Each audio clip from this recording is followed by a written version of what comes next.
Restez avec le Christ, recherchez les réalités d'en haut. C'est là qu'est le Christ, assis à la droite de Dieu.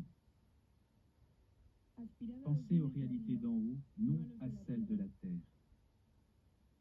En effet, vous êtes passé par la mort, et votre vie reste cachée avec le Christ en Dieu. Quand paraîtra le Christ, votre vie, alors vous aussi, vous paraîtrez avec lui dans la gloire. Faites donc mourir en vous ce qui n'appartient qu'à la terre. Débauche, impureté, passion, désir mauvais, et cette soif de posséder qui est une idolâtrie. Plus de mensonges entre vous. Vous vous êtes débarrassé de l'homme ancien qui était en vous et de ses façons d'agir.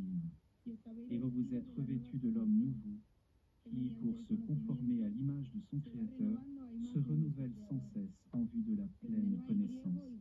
Ainsi, il n'y a plus de païen et le juif, le circoncis et l'incirconcis. Il n'y a plus le barbare ou le primitif, l'esclave ou l'homme libre, mais il y a le Christ. Il est tout et en tous. Parole du Seigneur. Nous rendons grâce à Dieu.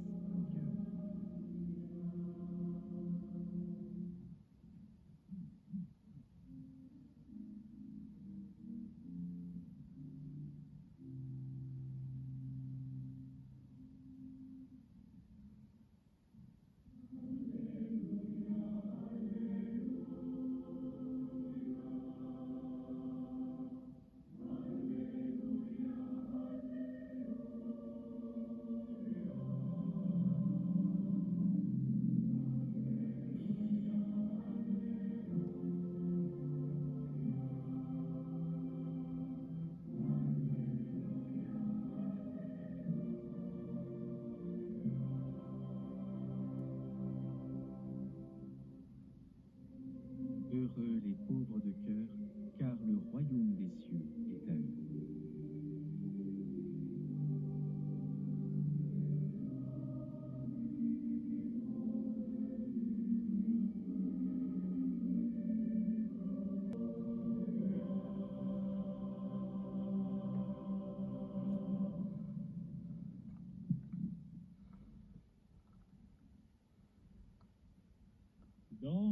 Le Seigneur soit avec vous et avec votre esprit.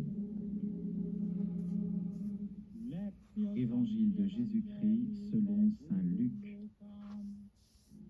Gloire à toi, Seigneur.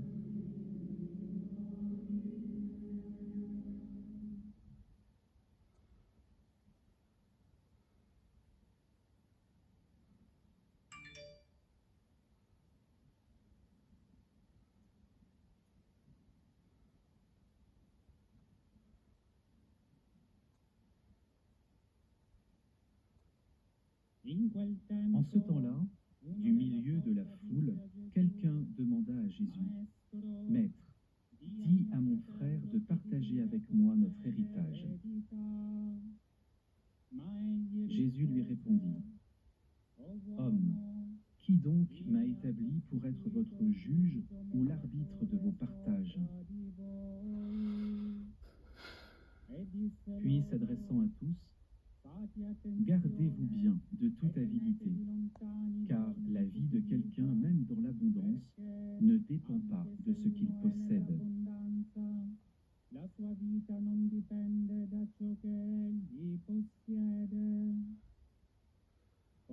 Et il leur dit cette parabole. Il y avait un homme riche dont le domaine avait bien rapporté. Il se demandait, « Que vais-je faire? Car je n'ai pas de place pour mettre ma récolte. » Puis il se dit, « Voici ce que je vais faire. Je vais démolir mes greniers. J'en construirai de plus grands et j'y mettrai tout mon blé et tous mes biens. Alors, je me dirai à moi-même, te voilà donc avec de nombreux biens à ta disposition pour de nombreuses années. repose-toi, mange, bois, jouis de l'existence. Mais Dieu lui dit, tu es fou, cette nuit même, on va te redemander ta vie. Et ce que tu auras accumulé, qui l'aura?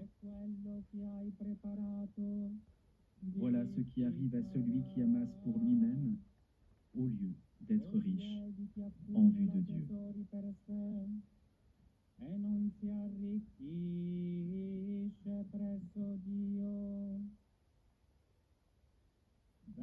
Acclamons la parole de Dieu.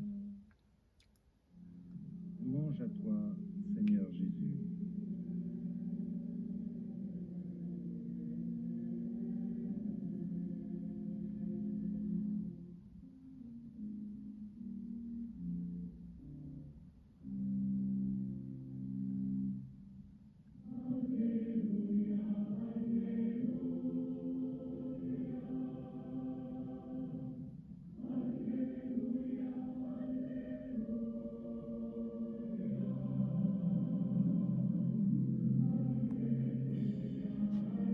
Le Saint-Père vénère l'évangéliaire et bénit le million de jeunes rassemblés ici, à Tor Vergata, pour cette messe de clôture du jubilé de la jeunesse. Il va prononcer dans quelques instants l'homélie.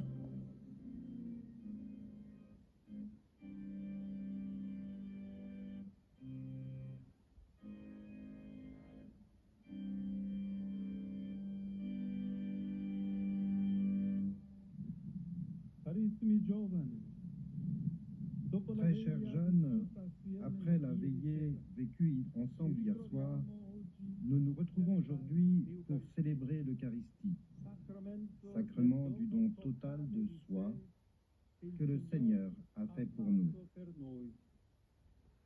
Nous pouvons imaginer revivre dans cette expérience le chemin parcouru le soir de Pâques par les disciples d'Emmaüs.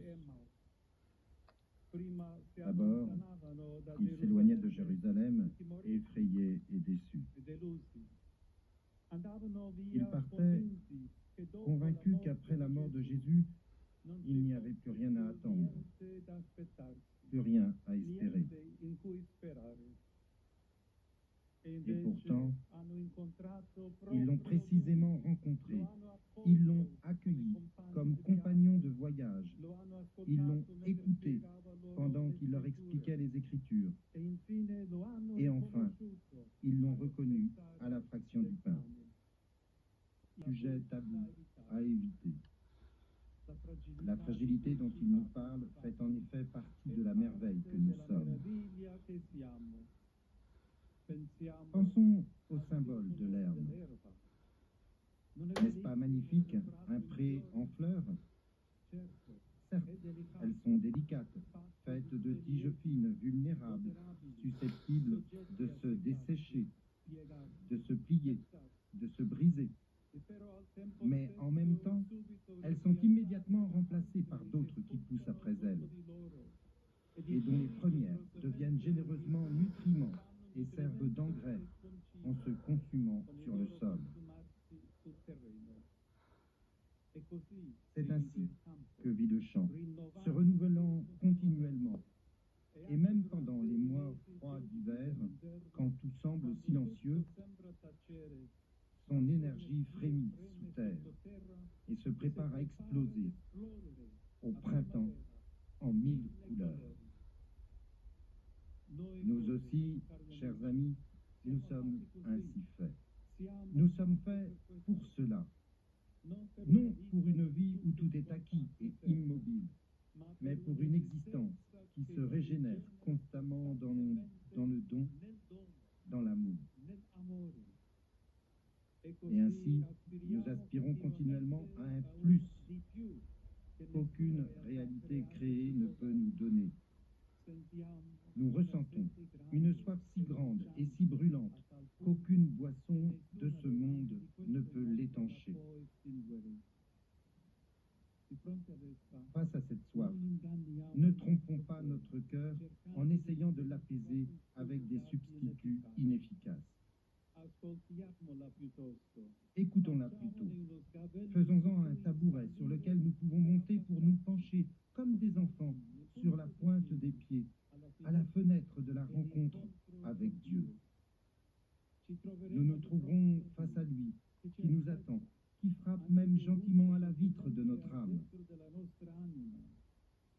Et il est beau, même à 20 ans, de lui ouvrir grandement notre cœur, de le laisser y entrer pour ensuite nous aventurer avec lui vers les espaces éternels de l'infini. Saint Augustin, parlant de sa recherche intense de Dieu, se demandait: quel est donc l'objet de notre espérance? Est-ce la terre? Non. Est-ce quelque chose qui vient de la terre, comme l'or, l'argent, l'arbre, la moisson, l'eau? Ces choses plaisent. Elles sont belles, elles sont bonnes. Et il concluait: cherche celui qui les a faites,